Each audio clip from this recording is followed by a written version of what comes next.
Hello and welcome to Jimmy's Three Things on this fine Tuesday morning. My name's Jimmy. I got three things I want to talk about. One, a grave injustice has been done to the first baseman out in Anaheim. Two, quality at bats. Is your team doing well? Who's doing the best? Who's doing the worst? Is the person doing the best related to the person doing the worst? Maybe.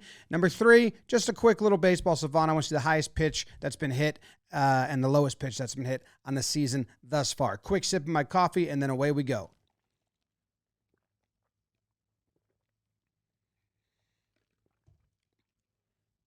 Okay. We are starting with Nolan, Schanuel, and the grave injustice that has been done to his hitting streak. Listen in to Angels announcer Wayne Randazzo. Listening to Angels announcer Randazzo going off on baseball and bringing up all of the dirty laundry because of what happened to the first baseman. Negative story after negative story, scandal after scandal, a fiasco in Oakland.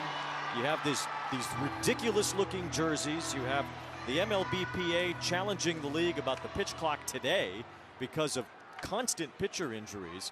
And yet, not to mention your global superstar is embroiled in a betting scandal. But on top of all of that, you have a young player trying to make a name for himself who has come up and reached base safely in every single game that he has played.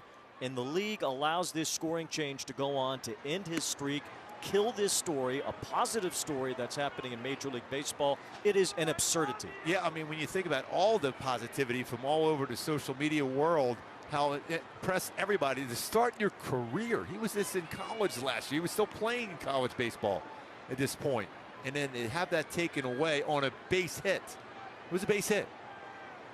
It was a clear hit. It wasn't even really a borderline call. It was a clear base hit. You know, like I said in the pregame show, the NBA doesn't take an assist away from LeBron James. And he's got a triple-double and he's trying to add on that record. It just doesn't happen. Fired up about it. So first, if you're not familiar with Nolan Schanuel, which I believe is how you pronounce it. I did a Jimmy's Three Things topic on him last year because he went up to the majors real quick. The Angels were promoting everyone really quick. Schanuel. Someone told me it was rhymed with Manuel. I'm wrong. Schanuel? Schanuel. That's what Baseball Reference says. That sounds so weird to me. Schanuel? All right. I guess so. So anyway, he comes up last year in 2023, and let's look at his game log, and you can see the hit column. He's got a 1 in the first 10 games that he played. Then he doesn't get a hit in the next two, but you go over to walk, and he's got a walk, and then he's got 2 walks, and then he's got hit, no hit, but a walk, and then hits, no hits, but a walk. So anyway, on-base streak going strong here all of last season. He starts this year with the same thing. Walk in the first game.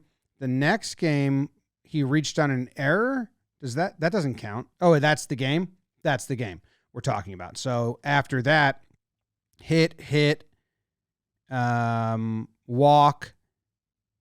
This game, he came in at the end and got hit by a pitch. That would extend it. Okay. And then no hits, but a walk. So I think April 7th, 2 days ago, as I record this, it would have actually ended. But what happened was they changed the scoring on a play. I'll let you see the play first, and then I'm going to deep dive into similar plays and the whole process of appealing a score and score changes. There's a Twitter account that does a great job explaining it. This is the play in question. Hannah, longest on-base streaks to begin a career. Right side. Oh, a diving play by Mountcastle, and then Bauman couldn't catch the ball. So a run scores. We'll see if that is ruled a hit or not. So they did rule it a hit initially. The first baseman, for those that are just listening, had to dive to his right, and he makes the stop. It's not ordinary effort. It's a nice diving stop by the first baseman to corral the ball. After that, the play is pretty routine. The pitcher's got to cover, got to throw it at the pitcher. They didn't sync up there, and that's where he reached. But the first initial stop is not normal. So there's an account called MLB Scoring Changes that does a really good job tracking all of this. And he says that this is the second change on this play. This was originally a single and a dropped catch error on Bauman, which I didn't know you could really do that.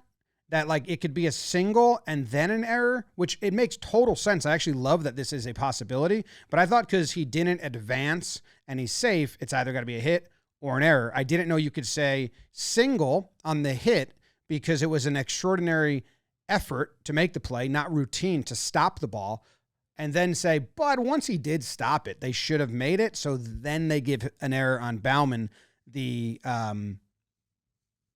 pitcher who's covering. I didn't know that was something you could do, but I like that. The hit, it was a great diving play that stopped the hit. So give the batter credit for a single, and then the error is after that. They changed that to a single and then a throwing error on Mountcastle. So the same thing. Nolan still gets his single, but now the error, instead of being on the pitcher who was running to field the ball, is on the first baseman for not hitting him in the chest. Kind of throws it, is a tall pitcher, throws it down by his knees. Then the third changed it to a straight missed catch error. So just Mountcastle just gets an error on the play. No single. And that ends the on-base streak for Nolan Schanuel. And it retroactively ends the streak at 30 games. He was 2 away from second all-time Truck Hanna in 1918. This guy who's been tracking them forever, scoring changes, he says, this is a strange call at best. In my years doing this, I've only ever seen one other play with 2 changes on it. He says, I was fine with the hit call. It's a low throw after a dive to a moving target that is 6'5". This one is interesting to say least, but the implication on a major record chase of historic proportions makes that newsworthy. So yeah, this changed a lot of things. Then he did follow up a ton with the process of how this goes down, which I found really fascinating because it's just really in the cracks and crevices of scoring baseball games. So hand up if you're a nerd like me and into that. He said, he's reacting. I can't believe MLB did this to Schanuel. How can this get changed 6 days later? And then he explains that this wasn't done by MLB. Scoring decisions get changed in a couple ways. The simplest is the official scorer reviews a play after the game and ends and changes it. That's very common. Like, after watching replays or some other stuff, I changed my mind. And then there's a form they fill out and they submit it, gets sent in and changed it. Sometimes MLB or Live Sports notices scoring rules being applied incorrectly, and when that happens, the game is over. They will alert. It's kind of like, hey guys, there's no way that could be reached on error. That could be a wild pitch, should be a pass ball, blah, blah, blah, blah. And then the other way is via appeal, which can come from the player or the team, never an agent. That makes sense. And the MLBPA, the players, collectively bargained for this, the rights to control their own stats in a way, and they bargained for a appeal committee on scoring changes.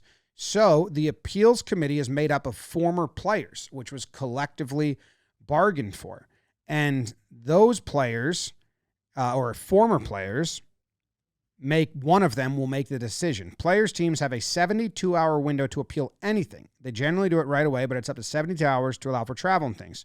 Once an appeal is lodged, the committee reviews it separately, but they can talk to each other. So, they just, hey, did you see this, you this? Or they just do it one at a time.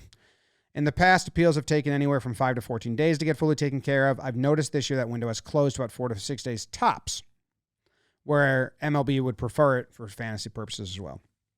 But he's just saying this isn't an MLB did this. It's the MLBPA bargained for the ability to appeal, to change scores, and then it goes to a group of former players. So these are players making this call. So that's the process.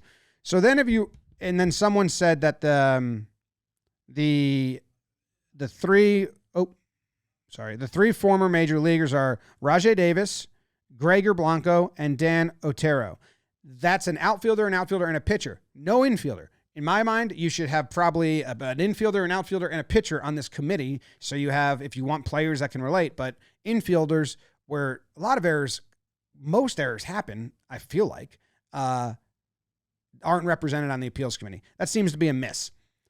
So then if you think about this, okay, the first ruling was, which I liked, the first ruling was, hey, it's a single on the hit, but a throwing error on Mountcastle.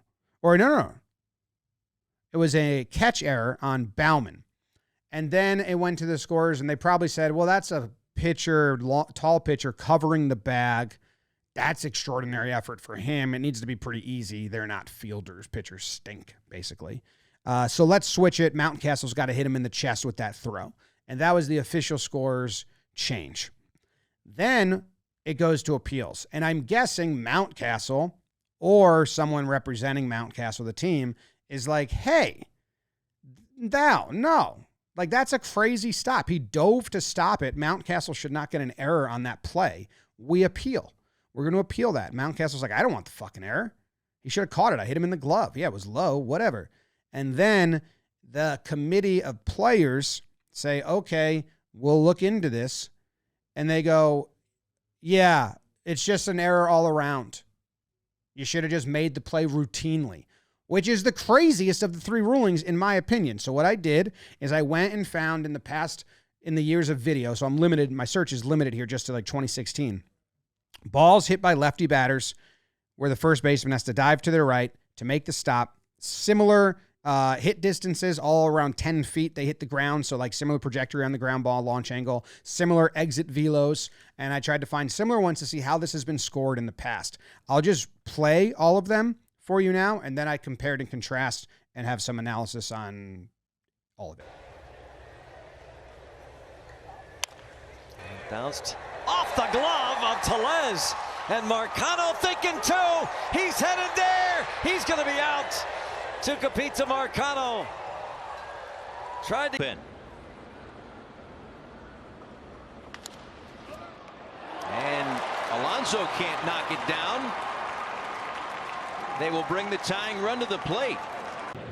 1 ball, 1 strike on Albies after the Ozuna fly out and a rollover. And that's going to be off the leg of Hira, and Albies is going to reach.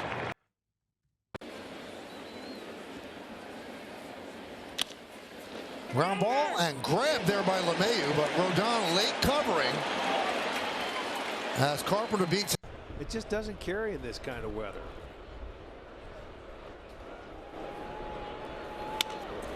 Ground ball, wide at first. Cuthbert fields it, threw it behind Duffy, but what a job, and Duffy missed the bag. Duffy did a great job to save Cuthbert a throwing error. Okay, so of those 5, the first 3 were ruled singles because the first baseman doesn't even stop the ball. The next 2 were ruled throwing errors on the first baseman. So right away, the original scoring to give the pitcher an error, it seems like there's not a lot of history of pitchers getting the error for not catching it unless they're standing there and it's right at their chest, I would gather. But this tells the exact story of why people say the error stat is overrated, because in the 2 clips, you have DJ LeMahieu diving and making the stop. And if he doesn't make this stop, it's going to be a single. But he makes the stop, then the throw is a little behind Rodon, and now it's a throwing error on DJ. So he's better off just not getting to that ball the way errors are ruled, which everyone knows. Everyone follows baseball knows. Same here. Cuthbert makes that stop. A little less effort than DJ. So if he didn't get it, also the shift would have happened, but because the second baseman's right behind him. But making the stop can hurt you if you don't complete the play. So I synced up all of them, and I have, again, like I did last week, the red dot is when they put it in play. Right here is when all the balls got put in play. And you can see the white dots on the bottom of my screen here. That's when the fielder hit it. So this one is an outlier. That's a hot shot. He didn't get it. That's a single. Green is single. Red is throwing error. The one in question is this gray one. It's the second fastest ball to glove. So in theory, second least reaction time of the bunch. The 2 with the longest reaction time are the ones that did get stopped by the first baseman. That adds up. And then they gave them errors. And then there's 2 here. So then I compared. Let's compare the singles. If you're looking at the screen here, the 2 on the wings, the left and right, were ruled a single. They're all hit right here, and then it's put in play, and the first baseman on the other 2 don't get to the ball, where Mountcastle has quick reactions, makes a diving stop, gets to the ball. Now, that leads me to believe that if he had not stopped this ball, it would have been a single for Nolan Schanuel, which means I think the original 2 rulings were correct, that it's a single on the hit, and then if you want to apply an error afterwards, you can. History gives those to the first baseman, usually, but not to the pitcher from my little deep dive here. And then, yeah, if you look at the other ones where it was ruled a throwing error, they're all synced up hit, and the ball gets to Nolan, or not Nolan, I keep calling it Mountcastle faster. He makes the play. These 2 guys make the play. DJ's is a really nice play, and they throw it, and it just doesn't really get to the bag. Now, both of their throws are worse than Mountcastle, who hit him in stride just low. So, my conclusion, that's stupid. And I think the player committee, I don't know if they knew about the streak. Some people might say that you shouldn't take that into account. You got to grow the game, market it. It would have been awesome to promote an Angels player like this, a young player like this. And I do think, without stretching it to like fabrication, you do have to take that in mind. And they need an infielder on this appeals committee because that is a hit. That is a single across the board. And then the fact that you can go single and then an error on the throw, I'm fine with that. Single error on the pitcher covering, fine with that. But I guess Mountcastle appealed, and it feels like he got spited. And they were like, well, we'll just give you an error on the whole fucking thing then. And then that hurt Schanuel in the process. I don't like it. You know, Schanuel, I apologize. I just tried to go Nolan because I'm saying your name wrong this whole time. Apologize about it. But yeah, grave injustice done to the city of Anaheim, of Los Angeles. Next topic. What do we got? What did I queue up next? Oh, just quality at bats. I'm kind of really into quality at bats. I love, because the Yankees stunk at it last year, and now they're getting better at it. So it's exciting me, and making starting pitchers work is good. So quality at bats there's a lot of different formulas for this. A lot of college coaches come up with their own. The website that I'm using classifies this as a quality at bat. You get a hit. I think we can all agree. You work a walk. I think we can all agree. You get hit by a pitch. Not your fault. You get credit. You didn't get out of the way. A sack hit, a sack fly. Move them runners over. Let's do it. You know? A well hit out. So like a barrel. They probably use barrel rate launch angle. I somewhat disagree there, only because I watched Gary Sanchez hit hard liners to left field over and over and over again, rockets to left field over and over again, or hard line drives to the shortstop over and over. And they were like, oh, his BABIP says he's just getting unlucky. Oh, like he's hitting the ball hard. And it's like he's hitting the ball hard to the same exact place. And they just shift the guys right there. There's no unluckiness here. It's just routine. So sometimes I don't like that, but I agree. If you smoke the ball, it's a good at-bat. But I don't know. If you come up first pitch, smoke the ball right at the, center fielder, deep fly, and he catches it easily. So I don't love that, but they include that here. And then 7+ pitches in a plate appearance. So you made the pitcher work, you fouled some off, you kept it alive. I like that definition. So I have the quality at-bat leaderboard for the season on a Google sheet. And I can maybe take this and share the link for you guys. Ty France is leading. Now, he doesn't have a lot of plate appearance because he platoons, I guess, but 74% of his plate appearances have been quality at bats. The next highest is Freddie Freeman with 63 and Mookie Betts with 62. So 74 is pretty high. Again, I don't think he's qualified, but I just did all players because we're so early in the season. Adley Rutschman comes in 4th place with 61%. And then you got Mark Canha, Detroit, and Logan O'Hoppe at 60% each. That's all the people in 60. So 6 out of 10 times, 7 out of 10 for Ty France. They're giving you a quality at bat. I love it. Good stuff. If you want me to sort it by team, I can try and find the team with the most above 50. How would I do that? Let's see. Quality at bat percentage, filter by values. No filter by condition is greater than 49. That didn't work. Is it like 0.49? That didn't work. Nothing's working. I blew it. How do you do that? Filter by condition greater than 49%. It's not going to work. Didn't work. I give up. Someone who knows the Google Sheets better than me, let me know. Anyway, Arizona, you got 2 players at 50%. I think average is 41 or something like that. Atlanta, I don't know. Who's got the least amount of quality at bats? That'll be easier to do the way we have this set up. Christian Encarnacio Strand, 28.9, and Spencer Torkelson, they're both tied. Oh, and Gavin Lux, 3-way tie for last place, quality at bat percentage. Nick Allen in Oakland, Castellanos, Renfroe, Brendan Lau, Victor Stott, also not doing great. Alonso not doing great. Bummer. Trey Lincecum, Rochester in Rochester. Okay, that's a weird one. So that's your quality at bat leaders. If I share that, you can toggle it, but I mean, it's moot once we keep going.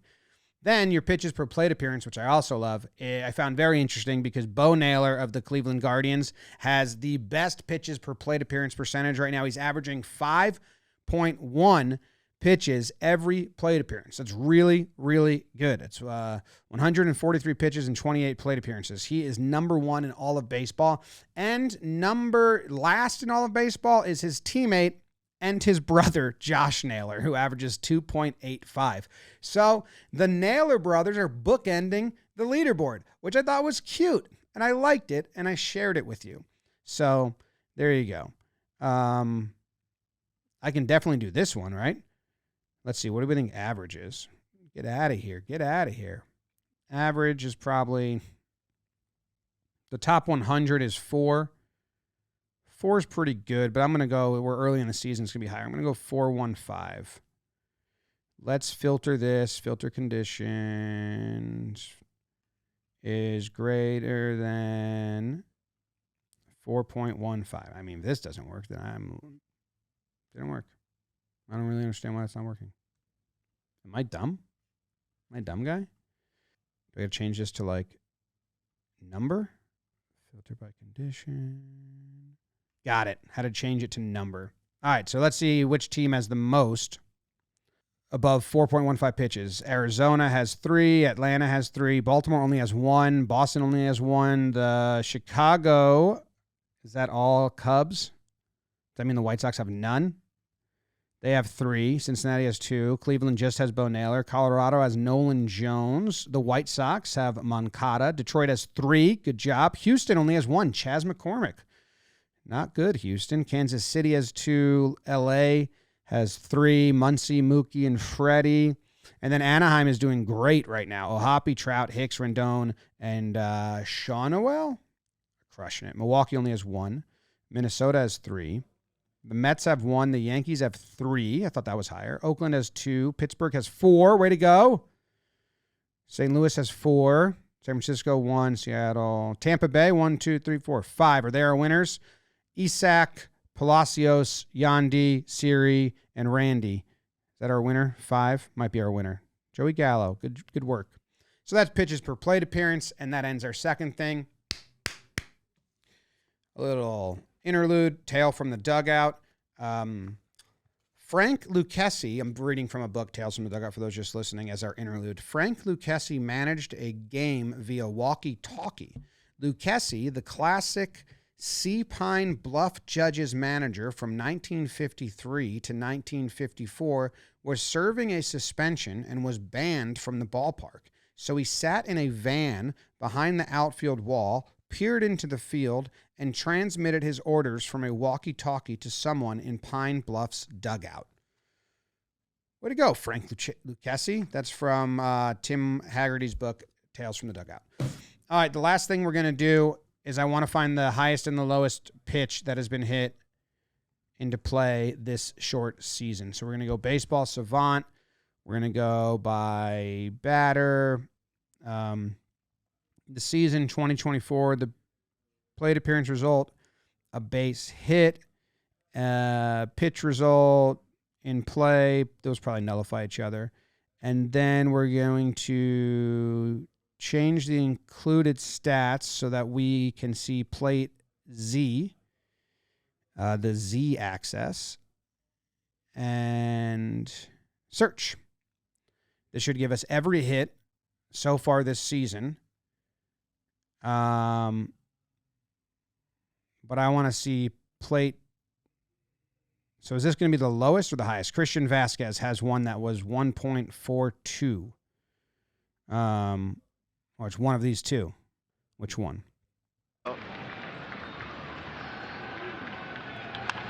No, it can't be that one. That one was too basic. 50 for the first time a couple of years ago.